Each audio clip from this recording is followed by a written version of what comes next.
Okay, I give in. Here's my vanilla cake recipe. A lot of people have been asking this for quite some time now, so I thought I'd share it finally. I just use the weigh-in method, so what I do is measure my eggs in their shells, and my 3 eggs this time weighed 186 grams. So then I wanted to weigh 186 grams of butter, sugar and flour. I start off with the butter, and then put this on my stand mixer and mix it on a medium to high speed for about 5 to 10 minutes until it becomes pale and fluffy. I then add my 186 grams of caster sugar to the butter and beat that again on the stand mixer at a medium-high speed for 5 to 10 minutes until it is again pale and fluffy. Now the amount of eggs changes depending on what size cake you need, and I'll talk about that a little later on in the video. But this is how you want your butter and sugar to look like after you've been beating it. Then and only then can you add your eggs, one at a time, and beat in between every addition. Don't be scared, it might curdle here, that's all fine. It curdles because 1, your eggs could be at a different temperature to your butter, 2, the baking gods just aren't on your side this day.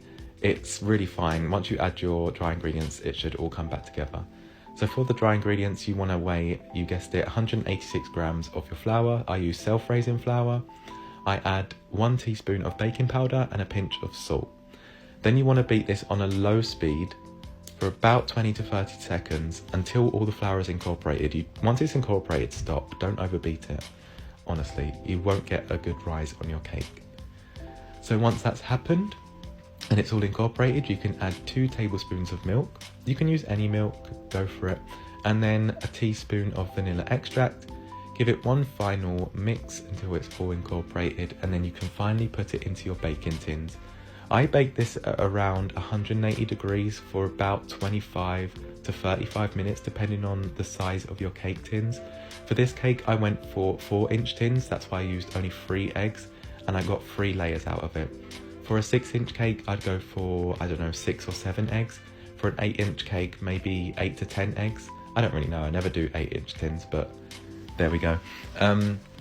I use scales to make sure that I get the same amount of batter into each tin, but you can just do it by eye, and I level it off using a spoon.